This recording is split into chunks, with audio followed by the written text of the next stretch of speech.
Nous bénissons le Seigneur pour cette matinée merveilleuse.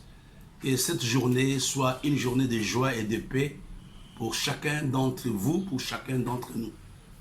Nous sommes dans le même sujet sur lequel nous sommes en train de parler depuis quelque temps, la réussite des athlètes. Mais il y a quelques jours, quelques frères m'ont appelé, m'ont écrit pour dire, bon, j'ai parlé de beaucoup de choses, pourquoi je n'ai pas parlé de la foi? Il y a des gens qui m'ont posé la question, mais est-ce que pourquoi on ne peut pas parler de la foi? Frères et sœurs, ce n'est pas compliqué, je parlerai de la foi. Et vous allez comprendre que tous les différents domaines sur lesquels nous avons travaillé étaient des domaines qui étaient liés à la foi. Parce que sans la foi, nul n'est agréable à Dieu. Parce que vous l'avez demandé, j'aimerais vous donner la réponse. Et ce matin, avant de revenir à la question, je parlerai d'un homme qui a été un très bon athlète. Cet homme s'appelait Josué. Pourquoi j'ai parlé que c'était un bon athlète?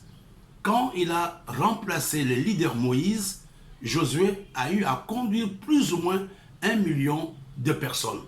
C'était une grande congrégation, mais c'est Josué qui les avait conduits. C'est Josué qui va les aider à entrer en possession de leur possession. Alors nous allons voir quelques traits caractéristiques de la vie de Josué. Ce sont les mêmes traits qui sont supposés être trouvés dans la vie des athlètes qui réussissent. Alors ce matin, avant de revenir à la question, je vais m'organiser, réserver quelques minutes pour la question sur la foi qui m'a été posée.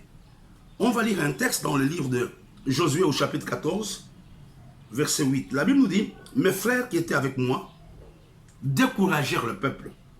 Mais moi, j'ai suivi pleinement la voie de l'Éternel, mon Dieu. » Il dit, les gens qui étaient avec moi avaient découragé le peuple. Mais moi, Josué, en tant qu'athlète, en tant que leader, j'avais suivi pleinement la voie de l'Éternel, mon Dieu. Et vous comprenez, notre préoccupation, quand nous donnons ces enseignements, c'est pour que Dieu nous fasse la grâce de suivre pleinement sa voie. On peut courir, comme je l'ai dit, je pense jeudi, et ne pas arriver à destination. Nous avons vu des gens qui étaient appelés par Dieu, des gens qui ont été utilisés par Dieu, mais qui n'avaient pas suivi pleinement la voie de l'Éternel, et vers la fin, ces gens avaient été disqualifiés. N'oublions pas le cas de Saül. C'était un homme qui était appelé par Dieu. C'était un homme qui avait l'onction, mais nous voyons qu'il n'a pas fini comme leader. Il avait été disqualifié. Pourquoi? C'est parce qu'il n'avait pas suivi pleinement la voie de l'Éternel. Ma prière, que Dieu nous aide ce matin à suivre la voie de l'Éternel. Nous allons nous référer ce matin à la vie de Josué. Pourquoi? Parce qu'il y a des éléments qui sont très importants, des éléments que nous pouvons retenir quand nous voulons faire une course qui doit aboutir, une course qui doit réussir. Nous avons donné le premier texte dans le livre de Josué, chapitre 14, verset 8. Ici, je vous donnerai 10 points. 10 points qui peuvent nous aider à trouver certaines aptitudes ou certaines qualités qu'on attend de chaque athlète ou qu'on attend de chaque leader ou qu'on attend de chaque serviteur de Dieu. Prenez votre Bible dans le livre de Josué. Ne vous éloignez pas de votre Bible. Vous prenez votre Bible. Nous allons lire ensemble. Il y a d'abord le premier texte. Josué chapitre 1, verset 1. Après la mort de Moïse, serviteur de l'Éternel, l'Éternel dit à Josué, fils de Nun, serviteur de Moïse. La première chose qui te concerne toi et moi, Josué était un homme qui savait écouter Dieu. Un homme qui veut qui veut faire des exploits dans la vie, dans le ministère, est un homme qui doit être sensible à la voix de Dieu. C'est la raison pour laquelle il avait suivi pleinement la voix de l'Éternel. Ici, nous voyons qu'il a écouté la voix de Dieu. Et dans la plupart des cas, nous sommes dans la course sans que cette voix nous parle.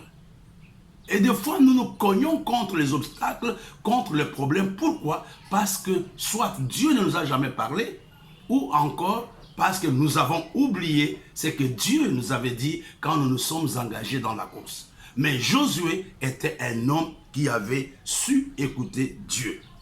Et la deuxième chose que je voudrais encore nous dire ce matin par rapport à Josué, ceci te concerne, ceci me concerne. Écoutez ce que la Bible nous dit. Moïse, mon serviteur, est mort. Regardez comment Dieu aborde l'appel de Josué. Comment Dieu aborde l'entretien ou le dialogue qu'il allait avoir avec Josué. Pourquoi Dieu parle de cela? Il y a quelques jours, je ne sais pas, j'en ai parlé avec certaines personnes et ceci est très important pour nous.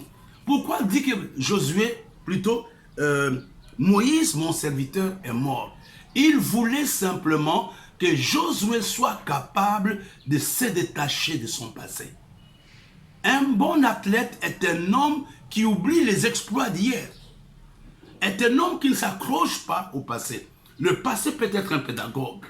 Le passé peut nous instruire, mais on ne doit pas s'accrocher au passé. La Bible nous dit ne pensez plus aux événements passés parce que moi, Dieu, je vais faire quelque chose de nouveau. Quelque chose de nouveau est sur le point d'arriver.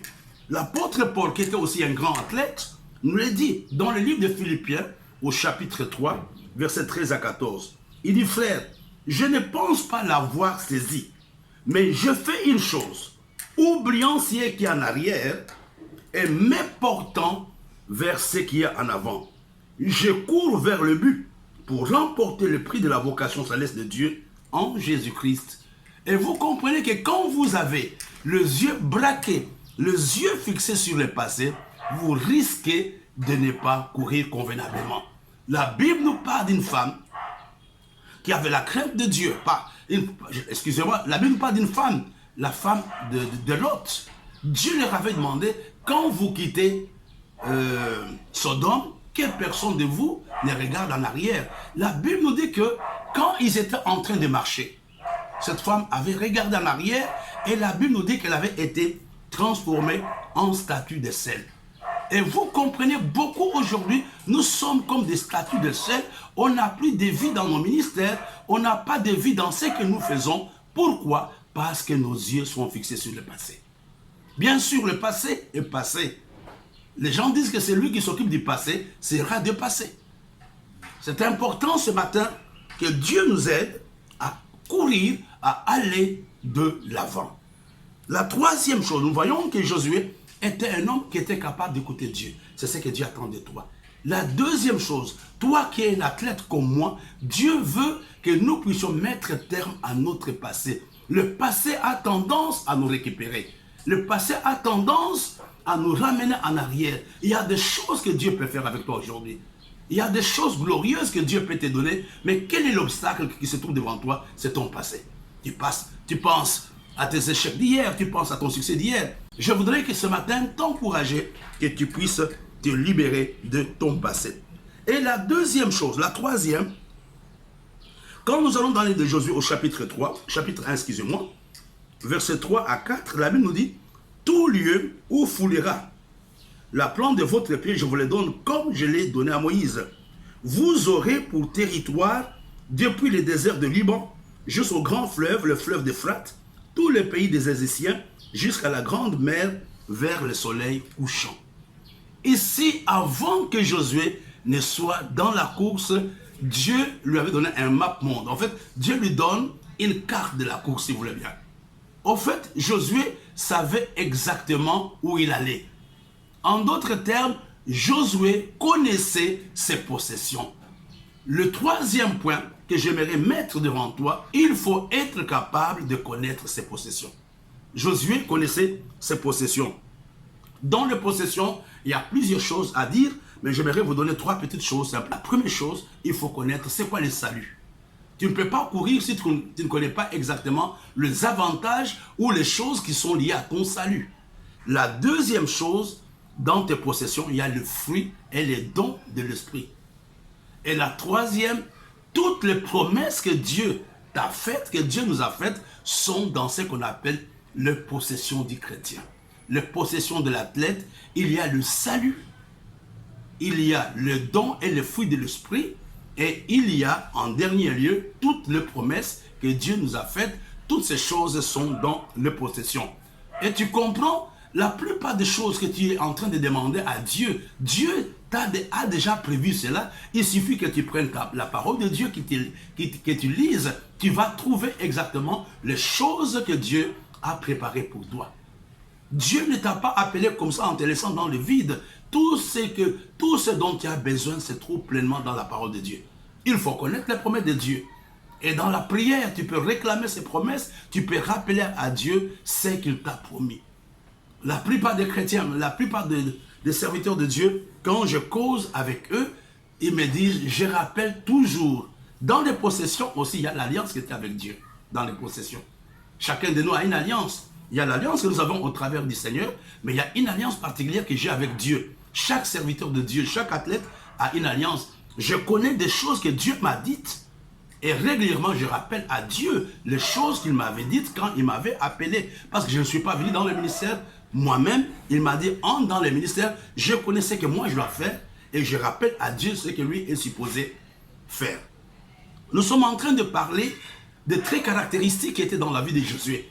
Et le même trait caractéristique ou les mêmes aptitudes, nous devons le trouver, nous devons essayer de le trouver dans la vie des athlètes qui réussissent. Le quatrième point qui est très important, Josué était un homme fort et courageux. La Bible nous le dit au verset 5 et 6, « Nul ne tiendra devant toi tant que tu vivras, je serai avec toi comme j'ai été avec Moïse, je ne te délaisserai point et je ne t'abandonnerai point. » Donc nous voyons que Josué n'était pas n'importe quel homme, c'était un homme fort et courageux. Mais bien aimé, le courage est quelque chose d'extraordinaire dans la vie des athlètes. Le courage n'a rien à voir avec l'onction. Tu peux avoir l'onction, mais la peur d'oser, la peur d'entreprendre quelque chose peut t'empêcher d'avoir le meilleur de Dieu. Il y a l'onction, je sais. Il y a l'onction, il y a la foi, mais le courage, on ne peut pas dissocier la course du courage. Pour avoir un ministère, pour aller loin, il faut être un homme courageux. Il faut être un homme courageux, un homme fort. Dieu lui dit clairement, nul ne tiendra devant toi tant que tu vivras. Je serai avec toi. Fortifie-toi et prends courage. Car c'est toi qui mettras ce peuple en possession du pays que je jurerai à leur père de leur donner. Dieu lui dit, fortifie-toi. Dieu savait que Josué serait en face des géants. Dieu savait qu'il serait en face de Jéricho. Tu ne peux pas être un athlète sans courage. Tu ne peux pas être un bon pasteur sans courage. Tu ne peux pas être un... Nombre chapitre 27, verset 18, là, c'est pour quelqu'un. La Bible nous dit, l'Éternel... Nombre 27, verset 18. L'Éternel dit à Moïse, prends Josué, fils de Nun, homme en qui réside l'Esprit, et tu poseras ta main sur lui. Donc nous voyons aussi ici Josué, non seulement c'était un homme courageux, non seulement c'était un homme qui était fort, mais Josué avait l'Esprit de Dieu. Et ça, c'est le témoignage de Dieu lui-même. C'est Dieu qui dit, prends Josué, un homme en qui il y a l'Esprit. L'Esprit de Dieu était sur Josué. Je voudrais t'encourager. Tu comprends que ce n'est pas à cause de ta force, ce n'est pas à cause de tes entraînements, mais il y a l'Esprit de Dieu qui doit t'aider dans la course. Et souvent nous mettons ça de côté, mes bien-aimés. Nous devons compter sur l'Esprit de Dieu. L'Esprit de Dieu nous maintient dans la course. L'Esprit de Dieu nous donne la victoire. Josué était un homme qui avait l'Esprit de Dieu. C'est Dieu lui-même qui l'a dit, prends Josué en qui il y a l'Esprit de Dieu. Et le point suivant, Josué a eu la grâce, comme vous avez aussi la grâce ce matin, d'apprendre toutes ces choses. Un autre point que j'aimerais que nous puissions comprendre ce matin, Josué connaissait la clé du succès. Avant que Josué ne se lance dans la course, Dieu lui donne la clé du succès. Et j'aimerais te présenter cette clé ce matin aussi, toi qui es en train de me suivre, toi athlète, il y a la clé du succès malheureusement que nous n'utilisons pas. C'est dans le livre de Josué chapitre 1, verset 8 à 9, la Bible nous dit ceci. Que ce livre de la loi ne s'éloigne point de ta bouche, médite le jour et nuit, pour agir fidèlement selon tout ce qui est écrit, car c'est alors que tu auras du succès dans tes entreprises, c'est alors que tu réussiras. Ne t'ai-je pas dit, ne t'ai-je pas donné cet ordre? Fortifie-toi et prends courage. Ne te fraie point, ne t'épouvante point, car l'Éternel ton Dieu est avec toi dans tout ce que tu entreprendras. Ici, avant que Josué ne se lance dans la course, Dieu lui a donné la clé du succès. Quelle était la clé du succès? C'était la méditation, la mise en pratique de la parole de Dieu. La mise en pratique de la parole de Dieu. Et je vais terminer avec le livre de Josué au chapitre 1, verset 11. Écoutez ce que Josué dit. Parcourez le champ et voici ce que vous commanderez au peuple. Préparez-vous des provisions, car dans 3 jours, vous passerez ce Jourdain pour aller conquérir le pays dont l'Éternel, votre Dieu, vous donne la possession. Il n'a pas dit, nous allons oser conquérir, nous allons essayer de traverser. Il dit, dans 3 jours, nous allons passer le Jourdain. C'est pour nous dire tout simplement que Josué était un homme qui avait pleinement confiance en Dieu. C'était un homme qui avait confiance en Dieu. C'est que Dieu lui avait dit, Josué a gardé cela. C'est que Dieu lui avait dit, il n'a pas hésité, ne mets pas en doute le parole que Dieu t'a donné. Le dernier point, Josué était un homme de foi. Je reviendrai là-dessus le mardi, mais aujourd'hui, j'aimerais que vous puissiez comprendre que Josué était un homme de foi. Si nous pouvons faire un tableau récapitulatif, donc la réussite des athlètes, premier point, être capable d'écouter Dieu. Deuxièmement, avoir la capacité d'oublier son passé. Troisièmement, connaître ses possessions. Quatrièmement, être un homme fort et courageux. Cinquièmement, avoir l'Esprit de Dieu sur soi. Sixièmement, connaître le secret de la victoire ou de la réussite qui consiste dans la méditation de la parole de Dieu. Le point suivant, avoir confiance en Dieu. Et nous avons terminé avec le 8e point, être un homme de foi. Nous allons revenir sur la foi le mardi prochain. N'oublions pas, tout à l'heure, à midi, nous avons la Sainte Seine. Nous aurons la Sainte Seine tout à l'heure à midi. J'espère que vous allez vous connecter. J'espère que Dieu bénira quelqu'un pendant tout le temps que nous allons avoir la Sainte Seine. N'oublions pas l'opération de l'impression du livre au jour de la détresse. Soyez le premier à vous signaler au jour de la détresse. Que Dieu vous touche. Si Dieu vous touche, il y a toutes les coordonnées. En dessous, il y a Orange Money, Mobile Money. Il y a le compte de la banque. Et il y a aussi le PayPal. Vous pouvez utiliser un des moyens pour que cet argent nous arrive le plus tôt. Nous sommes donnés comme objectif d'être capables de le produire au plus tard le 5 octobre. Nous prions que Dieu nous aide. C'est un travail de foi. Je sais que vous êtes un athlète. Aidez-nous à réussir. Aidez-nous à ce que la promesse que nous avons faite soit réalisée. Ayez un très bon week-end et je vous souhaite un très bon culte demain. Demain à 8h, j'aurai le pain des champions à partir de 8h. Le dimanche, après le pain des champions, nous allons avoir 2 services à 8h, à 10h, un direct, et le deuxième direct à midi. Et n'oublions pas, nous reprenons les activités académiques pour la Star University le 12 octobre, pour la FTSA le 12 octobre, et pour l'école de la préparation au ministère aussi à la même date. Si vous êtes en retard, faites un effort de vous inscrire. N'attendez pas la dernière minute. Et ainsi, vous pouvez servir Dieu en suivant pleinement sa voie, comme ce fut le cas de Josué. Too much, excess love.